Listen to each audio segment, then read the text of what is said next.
I just think it's ridiculous. I mean, $1.29 for ice. I mean, I had soda in it, and I was just topping it off with ice. And, you know, and I thought about, you know, like bringing it up there and saying, hey, I put a little ice in this, you know, because I think sometimes they charge. But I think it's ridiculous because people go in there all the time and get ice. It's not like it's that good for you, you know. And, well, depending on if the ice is contaminated, but I mean, it is, I guess it is good for you. I don't know. I don't know what I'm trying to say. I guess, you know, I don't know. I guess she has her way of looking at it. That's what she holds down, that QT, I guess. It's not really good to be that way, though, either way. Because true power without charity is Satanism. She's like, well, you gotta, yeah, well, you bring the cup in and make me, and then open the top of it and then see if there's ice in there, then I won't charge you $1.29. At least she only charged $1.29 because who knows how much she could have charged me.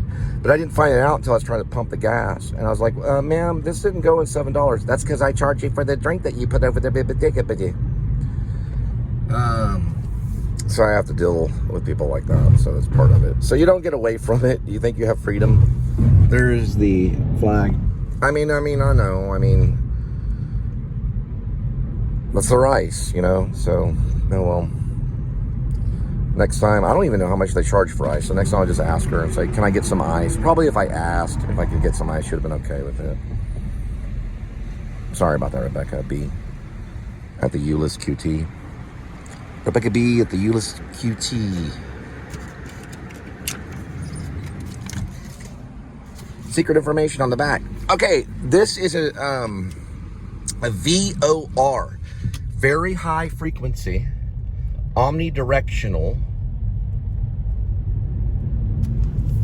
range station. They used them in World War II, but they were shaped a little bit different in World War II.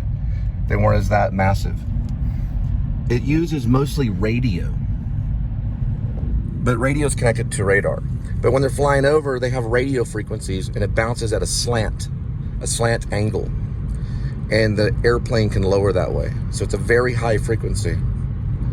It's a omnidirectional. Omnidirectional means it can move when it's literally releasing the radio beams, I guess you could call them, radio signals. And it's a range station, so it's actually considered a station rather than just a beacon. Some people call it a beacon, but it's actually considered a station.